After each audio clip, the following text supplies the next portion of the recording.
and some actual good things have resulted in this act of individual terror. We've seen the left grow as a result of this, and I think it's a good thing. This is one of the most extreme things I've ever seen from someone running for office here in Australia.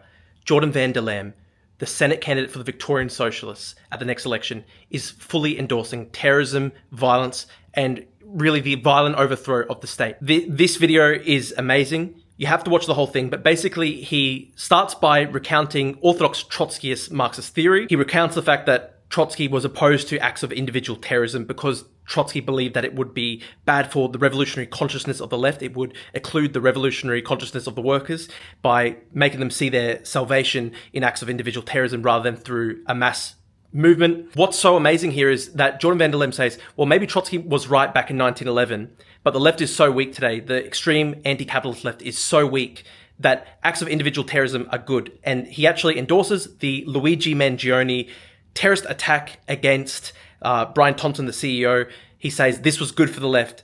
And he's essentially outright advocating violence and terrorism. If we oppose individual acts of terrorism, it's not because of any moral reason or any moral indignation about the value of a human life and all that kind of stuff. It's because it's simply not enough. We cannot destroy capitalism. We cannot overthrow capitalism just by killing a few CEOs. We need to do way more than that. Trotsky is not against terrorism.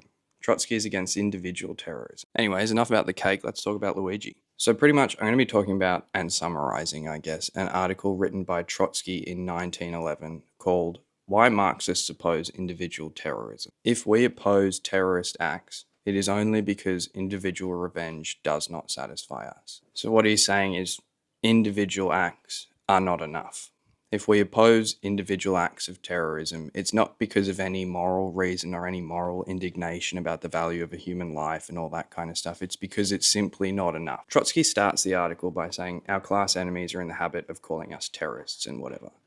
And then he says, they're correct. If terrorism is understood in this way as any action inspiring fear in or doing harm to the enemy, then of course the entire class struggle is nothing but terrorism. And obviously that's correct. We cannot destroy capitalism. We cannot overthrow capitalism just by killing a few CEOs. We need to do way more than that. We cannot defeat a government by killing a government minister. There needs to be a massive struggle to defeat a government, to defeat a system of capitalism. You can't just kill a person. That's not how it works.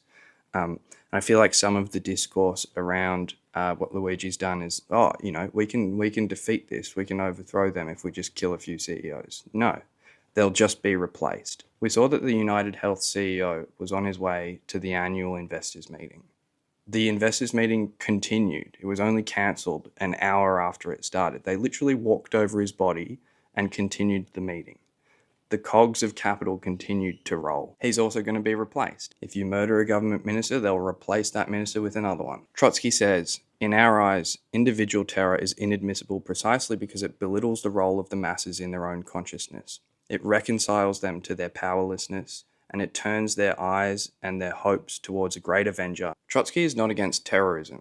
Trotsky is against individual terrorism. He goes on to explain this by saying, there is no need to belabor the point that social democracy has nothing in common with those bought and paid for moralists who, in response to any terrorist act, make solemn declarations about the absolute value of human life. He then goes on to say that the feeling of revenge that results in these acts of individual terror is relevant and is important, and that we should respect that and acknowledge it. He says, whatever the eunuchs and Pharisees of morality may say, the feeling of revenge has its rights. If we oppose terrorist acts, it's only because the individual revenge does not satisfy us. It's not enough. And it's not because we, oppose violence or whatever when violence is thrust upon us every single day. But I want to talk about the area that I slightly disagree with Trotsky's analysis. So this article was written by Trotsky in 1911, and this context is actually really important. This is a few years before the Russian Revolution, and this is during a period in time where anti-capitalism was not a fringe idea. This was a pretty, well-established school of thought across the world at the time. Trotsky was concerned that, during this uprising of feelings, that individual terror could make us move away from the role of the masses and instead focus on the role of an individual, and then therefore, the revolution of the masses be quelled. And today, I'm sorry to say, but we are genuinely not living in the same circumstances or the same context. There isn't a massive, school of thought about anti-capitalism. These are, unfortunately, fringe ideas. As a result, the outcomes of individual terror is not exactly the same. And we've seen that, and some actual good things have resulted in this act of individual terror. For example, we've seen that the discourse has been, it's not about left and right, it's about us versus them, it's about class. We're seeing people notice that it's the ruling class that holds the power, but we can challenge that power. And some of the good outcomes, good socialist outcomes about this have been, we've seen the trends in like Google Analytics and stuff. Look at the search term for class consciousness. It's almost zero, and then Luigi kills this guy, and now boom, class consciousness is Googled en masse throughout the world. Trotsky was kind of a little bit scared that people would move away from socialism and a mass movement to anarchism or to other kind of alternative to socialism, and that's not a risk that we have in today's society. Any anti-capitalism is a good thing. Obviously, I have my own perspectives on which anti-capitalism is the right one, but the left is not the same as it was in 1911. And we've seen the left grow as a result of this, and I think it's a good thing. I wouldn't encourage people to do individual acts of terror. I would encourage them to join a group that is organised and organising and get involved. Places like Rahu, join the Palestinian protests wherever you can, meet with people, get involved, see what they're trying to do, and join them. We want to avoid making heroes because heroes are not what we need.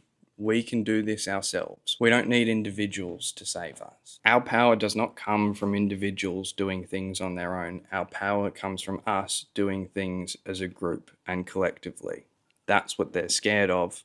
They're not really scared of this. The thing that most upsets capitalism is us stopping the flow of capital. Unfortunately, Luigi didn't stop the flow of capital, but he did stop one CEO. And I think that's, on the whole, a good thing. I don't think what he did was entirely bad. I think he helped move the conversation regarding class consciousness, just class warfare and capitalism. But I don't think this is the kind of act that we should be leaning into. And that's not because I think violence is bad. Violence is used against us every day. It's not about violence. It's about collectivism and a mass movement and class struggle. And we don't achieve any of those things with just one individual. Maybe if it was 1911, different story. It's not. It's 2025. The left is tiny, / in some cases doesn't even exist. I still think that sexualizing him is very weird and whatever. He's hot though, so. And what's so amazing is he ends this 10-minute call for mass violence, mass death, mass murder by going, oh, and guys, please subscribe to my Patreon. And if you want to support what I do, please feel free to grab some merch. It's in my link tree, or join the Patreon or whatever. So just absolutely incredible. This guy's so out of touch. I can't believe that people on the extreme left, people like Jordan van der Lem, look at this guy. He couldn't even win a fist fight against probably anybody. And this is the type of guy that, his wrists are so thin, a small breeze would snap them. And he's actually advocating for mass terrorism, mass violence, mass murder.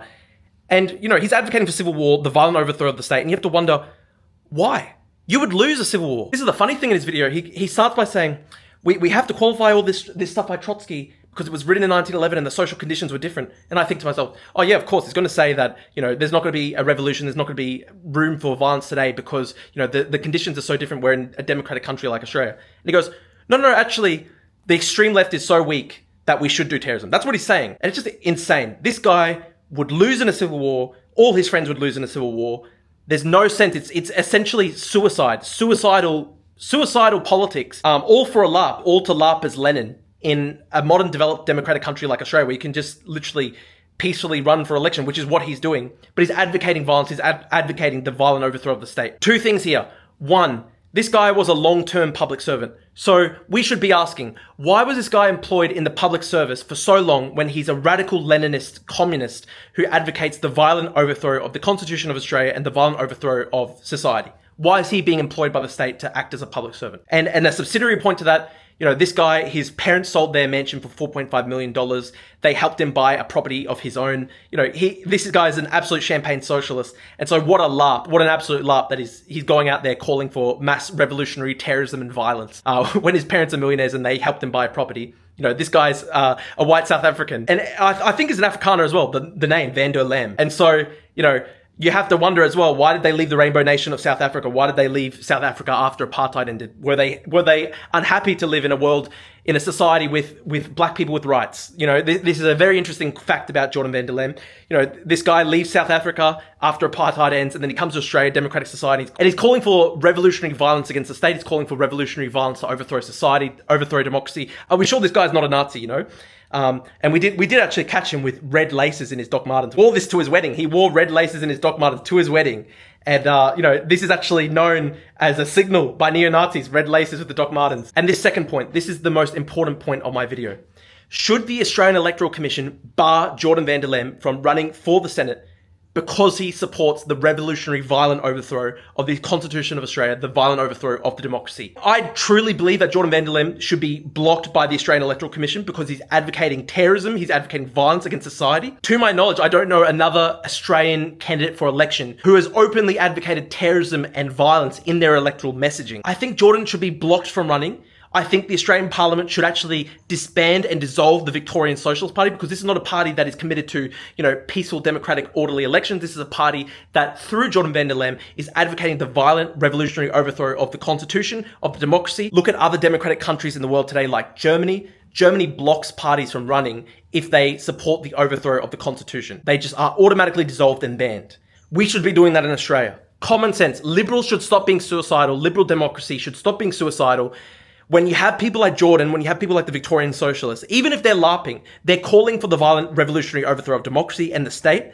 So simple as, they can't run in elections. They just simply cannot run in for elections. You can't run for an election if you're advocating violent revolutionary overthrow of the Australian government, the Australian Constitution, Australian democracy. Simple as, block Jordan Van der Lam, purplepingers, from running for election, block his party. It's actually simple as, dissolve the Victorian Socialists as a terrorist party that is calling for the violent overthrow of the state and democracy. List Victorian Socialist Party as a terrorist organisation, dissolve the party, they're not running in elections anymore. Simple as, that's what I would do if I was in the government, because I'm not suicidal. I actually believe in liberal democracy. I actually believe in democracy. I don't believe in a suicidal weakness that allows people, whether they be Nazis or communists, to call for violence, to call for the overthrow of society, destruction, murder, death. They shouldn't be allowed to do it while they're running for elections. Simple as, dissolve Victorian Socialists, and also blacklist Jordan Van der Lam, purplepingers, from the Australian public service for life, because you can't be an Australian public servant if you're calling for the violent, revolutionary, communist overthrow of the government.